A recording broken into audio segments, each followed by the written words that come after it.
हाँ बच्चों, तो आज हम लोग पढ़ेंगे अनेकार्थी शब्द। दोहे, रहीम के दोहे नामक पाठ के अंतर्गत व्याकरण में आज हमारा विषय है अनेकार्थी शब्द। चूँकि भाषा शब्द की शक्ति से चलती है, शब्दों के अर्थ व्यापक होते हैं। कई बार ऐसा होता है कि एक शब्द अनेक अर्थ रखते हैं, अर्थात एक ही शब्द के अनेक अर्थ निकलते हैं, परंतु किस संदर्भ में, किस जगह पर कौन सा अर्थ निकल रहा है,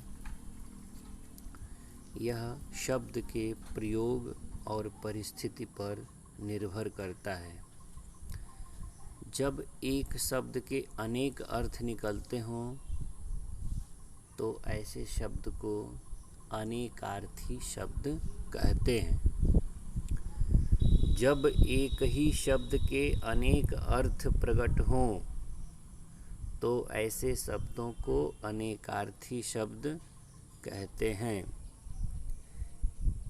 उदाहरण के तौर पर आप देखें, उत्तर। उत्तर शब्द का मतलब जवाब और उत्तर शब्द का मतलब उत्तर दिशा। उत्तर शब्द का मतलब बाद वाला।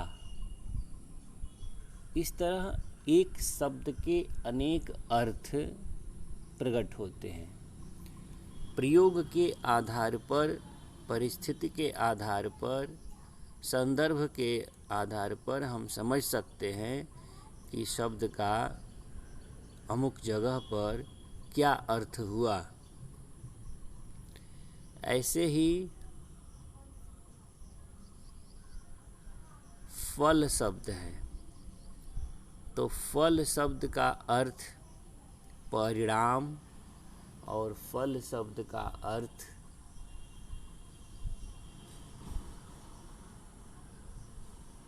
पौधे का फल और फल शब्द का अर्थ हल का अग्रभाग जो नुकीला जमीन में जुताई करता है। तो इस तरह शब्द अनेक अर्थ रखते हैं और उनके अर्थ पर हम नज़र डालेंगे, समझेंगे। इसी प्रकार का शब्द है पर। पर का अर्थ पंख और पर का अर्थ ऊपर। पर का अर्थ परंतु। इस तरह पर शब्द के तीन अर्थ निकलते हैं, पंख, ऊपर और परंतु मतलब कि लेकिन। तो इस तरह शब्द अनेक अर्थ देते हैं। डाल। डाल शब्द का भी यहाँ पर अर्थ जानने की हम कोशिश करेंगे। डाल का मतलब होता है डालना, एक क्रिया है, और डाल का अर्थ पेड़ की शाखा भी होता है। पेड़ की डाल, उसे शाखा भी कहते हैं।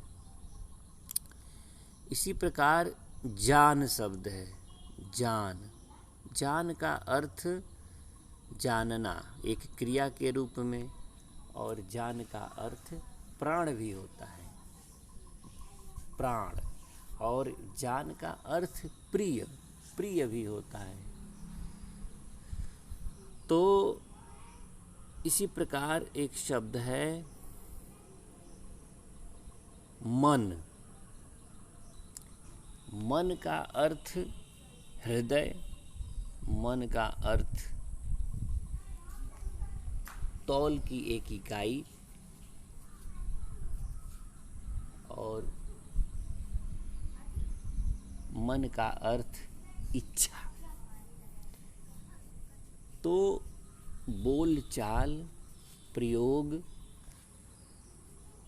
के आधार पर यह स्पष्ट हो जाता है कि शब्द का हम क्या अर्थ लें। इसी प्रकार हार शब्द, हार का अर्थ एक क्रिया के रूप में हारना, हार का अर्थ माला,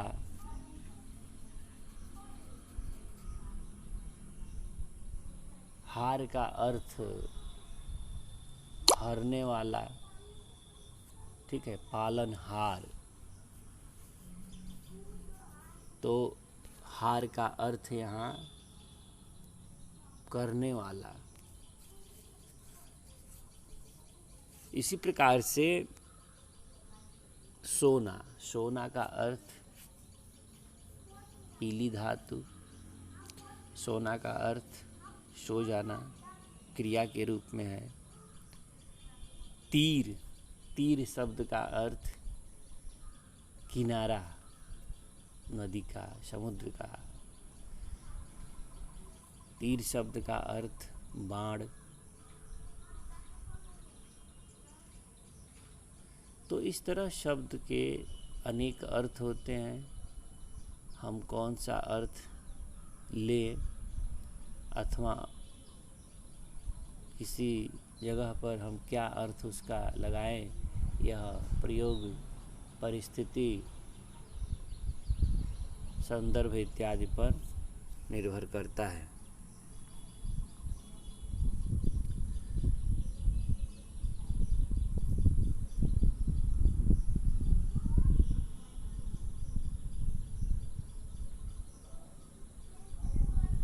किन्हीं दो शब्दों के दो दो वाक्य बनाइए। आपको पीछे से जो शब्द अभी समझाए गए उनमें से कोई दो शब्द लेकर के वाक्य बना लेना है। जैसे मान लीजिए आपने हार लिया, तो हार शब्द के दो अर्थ हैं, तो दो वाक्य निर्माण करेंगे।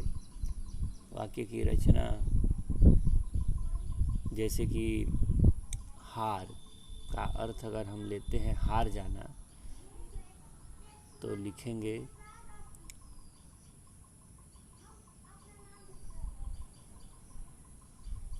मेहनती व्यक्ति कभी भी हार नहीं मानता है।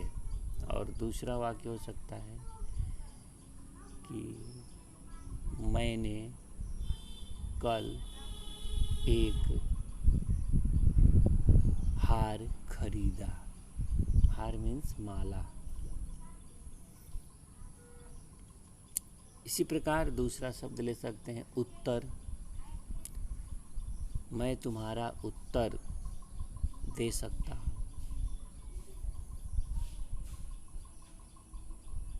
और यहाँ से उत्तर दिशा में जाओ।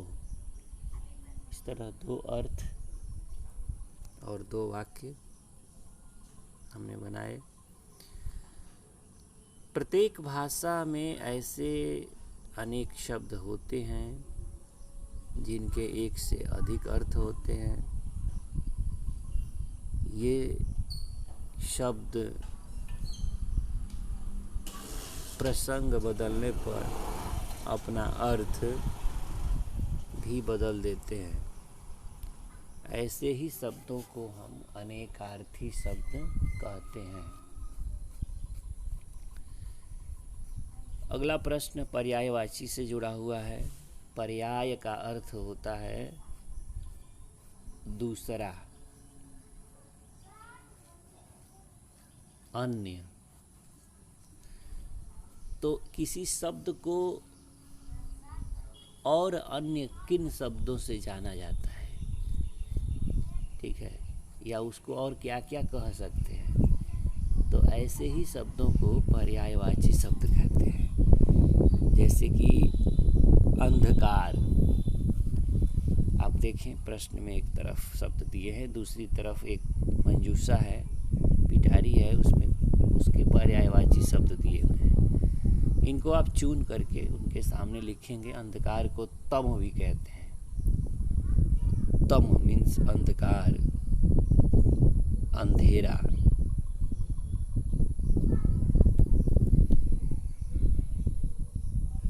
तो इसी तरह से दूसरे शब्द हैं शरीर। शरीर को और क्या कहते हैं भाई? देखिए, शरीर को तन भी कहते हैं, देह भी कहते हैं, बदन भी कहते हैं। हाँ, तो ऐसे शब्दों को पर्यायवाची शब्द कहते हैं। इसी तरह आदर। आदर को हम दूसरे शब्दों में सम्मान कह सकते हैं। हाँ, मान। मान सम्मान, इसका भी मतलब आदर है। पृथ्वी को क्या और दूसरे शब्दों में इधर लिखा हुआ है? हाँ, भू, धरा, अवनी, वसुंधरा, भूमि। इसी तरह कमल, जलज, पंकज, नीरज, वारिज, अनेक ऐसे शब्द हैं जो कमल के पर्याय हैं। तो ये समझना है और बच्चों हम इसके आधार पे अभ्यास को हल कर सकते हैं। धन्यवाद।